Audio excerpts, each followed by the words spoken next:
Olá pessoal, nessa videoaula vamos falar da definição formal de limites para funções de Rn para os reais. Essa aula é bem parecida com a aula que a gente fez de definição formal de limites de R2 para os reais, só que agora a gente vai generalizar para todo n natural. A ideia que eu vou querer passar nessa aula vai ser o seguinte: vamos definir formalmente o limite. Vai aparecer alguns elementos, vamos dizer, extras que eu vou ter que definir e explicar.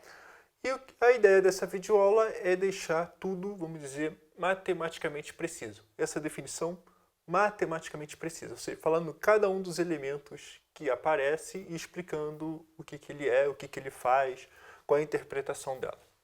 Então, vamos começar a aula. Seja f uma função de u de Rn para os reais, e eu considero um ponto P dentro do meu conjunto que a gente chama de o conjunto de acumulação de U. Quem é o conjunto de acumulação? U barra menos o ISO. Quem é o ISO? O conjunto de pontos isolados. Isso aqui tudo a gente vai explicar no próximo quadro. Mas a ideia é o seguinte: pontos em que faz sentido calcular limite quando x tende a P. Ou seja, eu consigo procurar x pertencente a U tão próximo de P quanto você queira. Essa ideia a gente vai definir mais tarde no quadro. Então, definição formal. Limite quando x tende a P de f de x é igual a L, se somente se, ou seja, vamos definir agora, para todo epsilon maior que zero, existe delta tal, que esse zero é menor que norma de x menos P, que é menor que delta, com x pertencente a U, então f de x menos L é menor que epsilon. É a mesma definição que a gente tem de R2 para os reais. Então, o que a gente precisa fazer? A gente precisa detalhar um pouco melhor essa norma aqui. E além de detalhar a norma, vamos dizer, com isso, agora que temos noção de distância, podemos falar disso aqui também. Porque esse conjunto são pontos que fica tão próximo quanto se queira. Próximo quanto se queira, tem noção de distância envolvida. Então, vamos explicar isso aqui. Primeira parte que a gente vai encarar é norma de um vetor de Rn. Então, a ideia básica é o seguinte: vamos pegar aqui um Rn, faz n variáveis aqui, n retas, que a gente não vê a dimensão. E o que a gente vai fazer é marcar, podemos encarar esse Rn de duas formas. Como um conjunto de pontos, normalmente a gente está trabalhando assim, ou também como um vetor. Ou seja, a gente considera uma origem e trabalha com a seta ligando da origem até x. Essencialmente, como conjunto, é a mesma coisa. Só que o bom de ver como a linguagem vetorial é que agora estamos permitindo operar Rn, fazendo soma de vetores, que vai usar a regra do paralelogramo, multiplicação por escalar. Então, ganhamos só por encarar como seta ao invés de conjunto de pontos, ganhamos operações. E operações ajudam a gente a simplificar um pouco a notação. Então, com essa, agora já que temos seta, temos o tamanho temos a magnitude do vetor. Então, como que a gente faz? Pega x, uma função com n, uma n-upla ordenada, a norma de x, por definição, vai ser a norma que a gente chama de norma euclidiana. Raiz quadrada de x1 ao quadrado até xn ao quadrado, ou seja, parecida com R2 e R3, só que agora vale para qualquer n. E a ideia disso aqui tudo é o seguinte: de O até a x, a gente chama de norma de x. Agora pegamos um outro ponto P qualquer. Temos o P igual a P1 até Pn, x menos P, a gente opera como vetores mesmo. Subtrai coordenada por coordenada, x1 menos P1 e etc.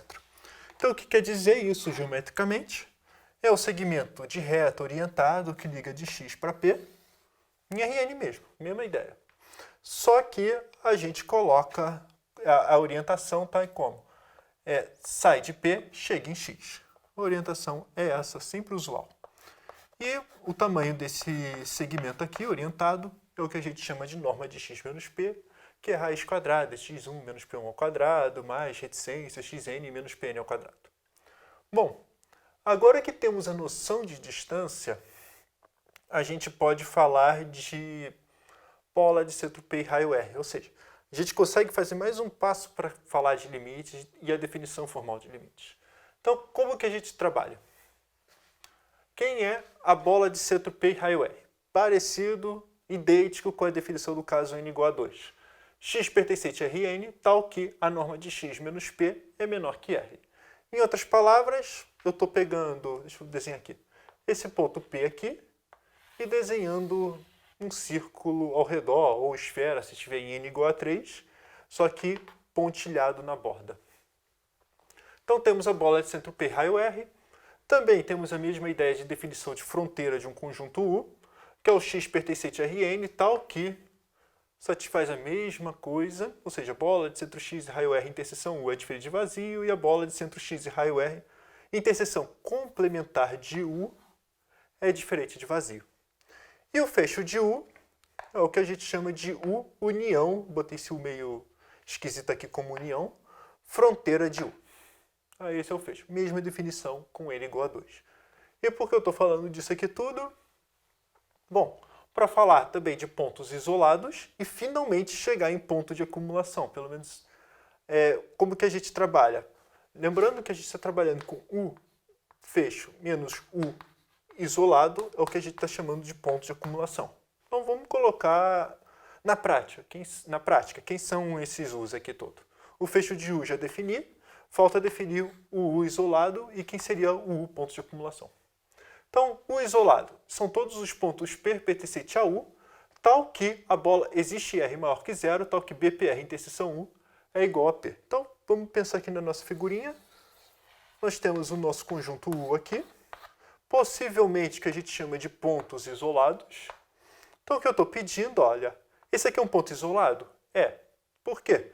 Porque eu consigo uma bolinha centrada nesse ponto isolado, de modo que essa bolinha intersectado com U é exatamente esse pontinho.